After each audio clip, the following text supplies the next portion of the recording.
All right, I'm Pat Dunn. I'm here with Mike Goodyear. Goodyear? Yes. Goodyear.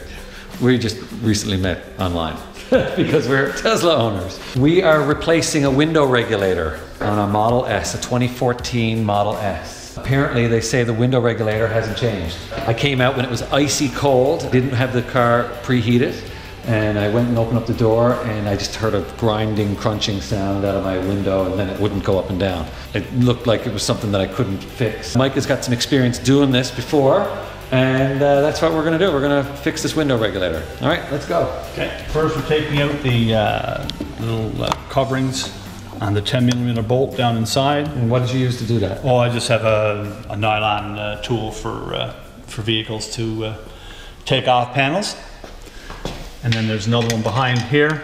I've already had it taken out. It's just 2 clips inside, 1 clip on the outside, and there's 2 Torex bolts right here that have to be removed. There's 2 in here and there's 1 inside there. There's a 10mm. Most of the nuts or bolts on the car are 10mm. Okay, so that one's out, and those 2 are out, and now we have. Start taking off the Now back. we start to pry. These are all just plastic clips. Drop on the top, just straight back out, and done. Voila. Yeah. Okay, now there's a few. There's a few cables and These are easy to get. There's a way that they come out really easy. You can push down on this thing. There you go. Got that one. everything is clear. It all comes clear. All of our clips survived. Yeah. So there are 2 clips now, or 2 plugs underneath the door here. Okay. That's for the bottom bolt. So this panel itself needs to come off to get on the inside of the door to get at the window regulator. A lot of these are going to disappear. They will be destroyed during the taking apart, and you'll need to get like a metallic tape to go on these to reduce sound and keep them weatherproof. Okay. Okay. So we can save. We'll save them if we can. It's a Torex 20 now to take off the controller panel. Okay, when we take this one off, this also has a guide in it for the mechanical door opening, and that just is where it stays. This loom here is definitely big enough to support this. And now we're ready to get in and start taking all these off, so we can get at the 4 bolts that hold this and the 3 screws that hold the actual motor for the window. Port here is to release the front part of the glass. We have to lower the glass a bit to get to it, and when we do, it's just a pressure that you push.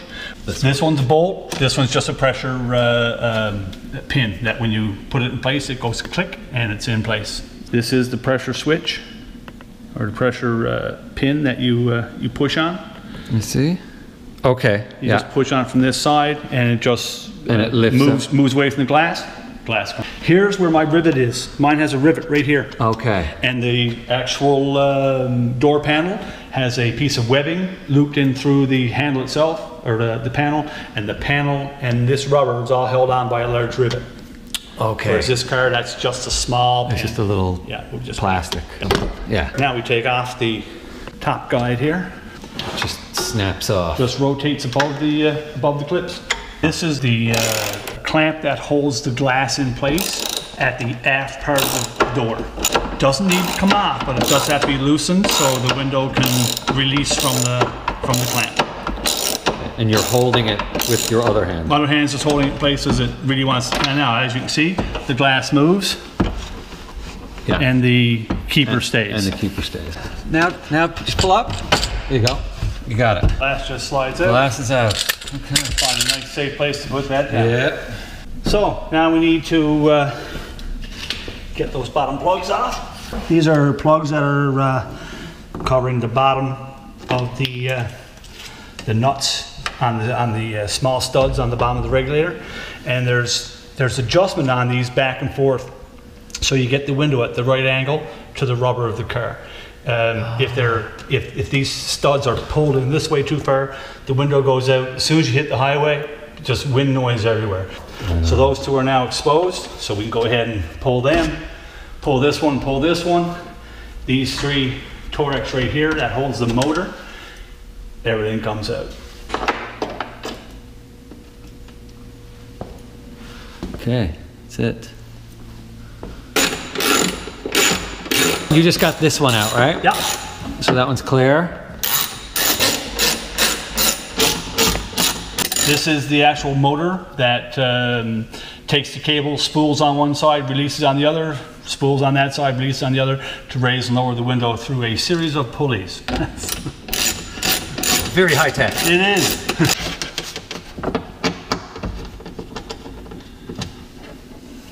Now reach inside, take hold of the rail that runs down here, and I'm going to take it out, raise it up, it's now released. This one here, push it back out, lift it up, it's now released. That's the wiring harness that Controls the motor. allows your buttons to do the work. You need to lift up on that. I think it is too, yeah. Done. Lift up that tab and push it, and the whole thing releases. So that's the old one. And this is the new one. I love the way it's designed. You scrunch it up like an accordion and put it back in the door.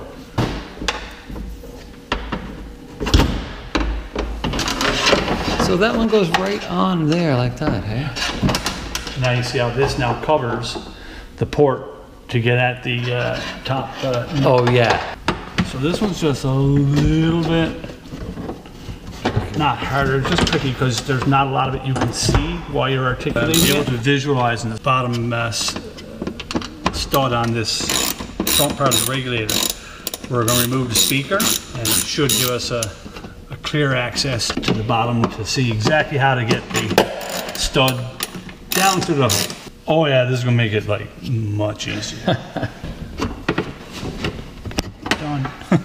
You got it in there? Oh yeah, it's there, and it's at the right height because you know this now meets, that meets. Okay, we ran into a little snag when we put the new window regulator in, that the car wasn't recognizing it and the motor wasn't working. We thought it was broken, but what did we have to do there? We reconnected the wiring to the panel, put the door panel back on the door, closed the door, and then the controller recognized the motor, and the motor articulated as it's supposed to.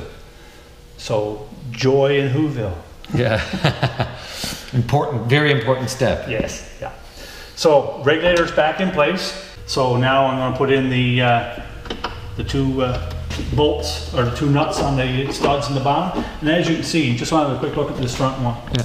That this can move back and forth a fair bit. And the reason for that is to make sure the window is at the proper angle when it goes up, so it contacts the rubber seal around the top of the door. As it comes in. So you don't get any wind noise on the highway. Because if these are bought in towards the car too far, the window will tip out on top, and you're probably going to get rain coming in on the highway and things like that. So you don't want it in too far, so it's binding on the rubber when it's going up. So there's a sweet spot that you can adjust it, so you don't put these bottom plugs back in until the door panel's back on, the car's ready to go, but you still keep those bottom ones off so you can articulate the angle of the window so it's in the right spot for when you're on the highway. Okay, so you can do that after the door's put back together. Everything's installed. The only thing left to go back on when you finish the adjustment would be just rubber plug into the bottom.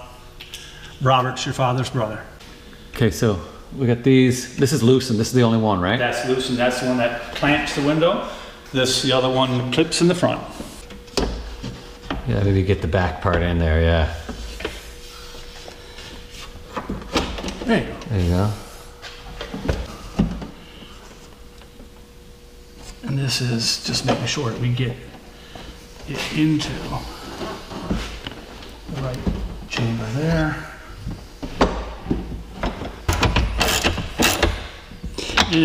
I'm just using torque just from here. I'm not using it from down on the base of the handle. These clips tend to hold it. So just a little articulation of the clip helps it to see where it needs to go. Sort of goes on over the edge. Yeah, I don't So that one's going to replace that one? Yeah, put some tape over that one as well, yeah. Sometimes if you heat these up with a hair dryer, they'll reattach well. Oh yeah. But for sound and weather protection, they need to be sealed. There we go. And these ones too, right? Yep. Just this. Do not put over these. Oh yeah. Yep. Okay. Things. It's just Don't so. cover this hole. That's a guide pin. Okay. 100-mile-an-hour tape. Yeah. Alright. That's it. Okay, so we got the final assembly. We're reconnecting all of the cables. Right here, right there, there. Okay, yeah. Alright. Sweet. Here's the biggest telltale. Yeah. So you gotta love that. Gotta love that. Like you say, take it for a ride on the highway. Yeah. And see if there's any noise. And we adjust it from the bottom.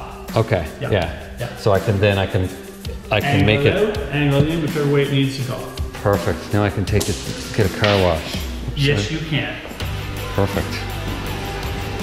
Well, thank you very much, Mike. Oh, you're more than welcome. Yeah. Greasy hands and all. Yeah. Thank you very much. Window. We've got a window fixed, and I didn't have to send my Tesla to Montreal from Newfoundland, which would have cost, I don't know, $1,500 on a ferry, in a container.